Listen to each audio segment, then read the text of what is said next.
안녕하세요. 김가루 목사입니다. 눈곱큐티 함께 하겠습니다. 느헤미야 6장 15절부터 7장 4절 말씀입니다. 어제 말씀과 연결해서 봅니다. 6장 15절에 보니까 성벽의 역사가 52일 만에 끝났다 이렇게 나왔죠. 52일 만에 성벽이 다 완성됐습니다. 느헤미야가 건축한 성벽의 길이는 거의 3km 정도 됩니다. 꽤 긴 거리를 그 안에 이제 문을 10개 정도 달아야 하는 그런 공사였지만 52일 만에 짧은 기간 안에 다 마무리가 된 거죠.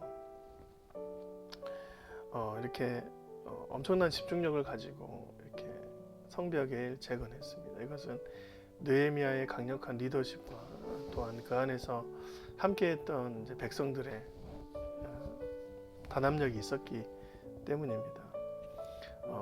내외적으로 대적들이 많이 발생했지만 그럼에도 불구하고 짧은 시간 안에 이 일들을 완공한 것이죠. 성경은 그 완공 시기에도 쓴뿌리가 남아있다라고 얘기를 하는 것입니다. 또한 그 유다의 귀족들이 여러 번 도비아에게 편지하였고 도비아의 편지도 그들에게 이르렀으니 있습니다. 유다의 귀족들, 그러니까 느헤미야와 함께했던 유다 백성들이 도비아, 이 도비아라는 사람은 산발락과 함께, 산발락은 사마리아 사람이고 이 도비아는 암몬 사람입니다. 암몬에 있는 방백이에요. 지도자급이에요. 근데 이 사람이 대적을 나서서 느헤미야의 원수가 되었는데도 불구하고 유다의 귀족들이 여러 번 편지하면서 내통하고 있었다 이렇게 이제 말하는 거예요. 정치적으로 도비아가 쓴뿌리로 유다 안에 남아있는 상태입니다. 도비아는 아라의 아들 스가야의 사위가 되었고 도비아의 아들 여호나단도 베레가의 아들 스몰람의 딸을 아내로 맞이했다. 그래서 유다에서 그와 동맹한 자가 많다. 그래서 도비아가 그러니까 유다의 사위가 되고 그의 아들조차도 무술람의 딸과 아내로 맞이했으니까 유다의 와 혈연 관계가 된 것이죠. 무술람이라는 사람은 특별히 이제 성경에 많이 거론되는 인물 중에 한 분입니다. 무술람은 이제 느헤미야 3장에서도 성벽을 재건할 때 중추적인 역할을 해서 거론했던 인물이고, 이 무술람이라는 이름을 이제 대대로 이렇게 보면 레위 지파에서 쭉 이어온 이름이에요. 그것도 성전이 재건될 때, 요시야 때에 무너졌던 성전을 재건할 때에도 무술람이라는 이름이 나옵니다. 그러니까 레위 지파 안에서 특별히 성전의 건축을 맡아서 도맡아 하는 그 지파에 대대로 내려오는 이름 중에 하나이죠. 그렇게 성벽에 재건하는데 중추적인 역할을 했던 무술람 딸과 결혼했다는 것은 굉장히 정치적으로 도비아가 유다 안에 많이 들어왔다는 것이죠. 교묘하게 유다 사람을 아내로 맞아들이고 그 가운데서 이제 무언가를 바라기 위해서 예루살렘 안으로 들어왔다는 것입니다. 19절 보니까 그들이 도비아의 선행을 내 앞에, 도비아의 좋은 일, 착한 일들을 느헤미야한테 말하고 또 내 말도 그에게 전해. 그러니까 내통하는 것들이 있었지만 정치적으로 도비아가 예루살렘 안에서 드러나기를 원했던 유다 귀족들이 많았다는 것입니다.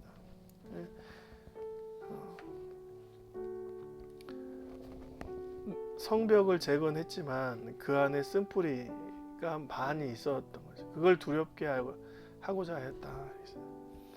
느헤미야가 이런 것들을 분명히 또 다른 문제가 발생할 것 같아서 이제는 그 안에서 온전한 지도자들을 세워나갑니다.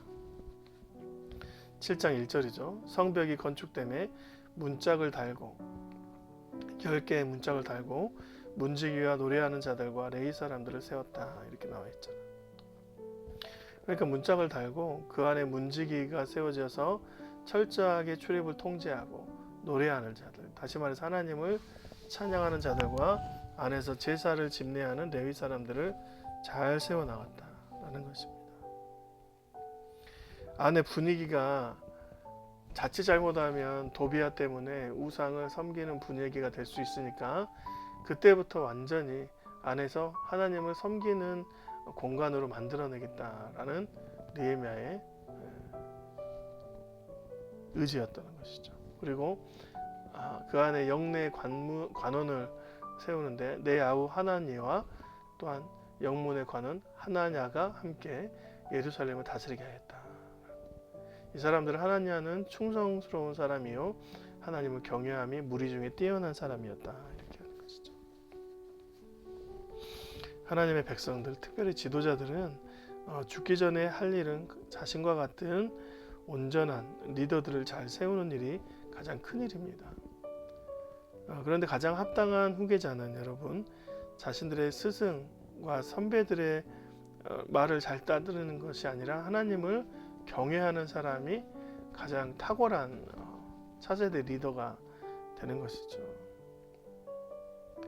여러분, 짧은 시간 안에 성벽이 재건되어서 한숨 돌릴 틈도 없이 내부적인 정치적인 쓴뿌리가 들어와서 자칫 잘못하면 이 성벽이 재건되는 것을 무의미하게 할 수 있는 그런 상황이었어요.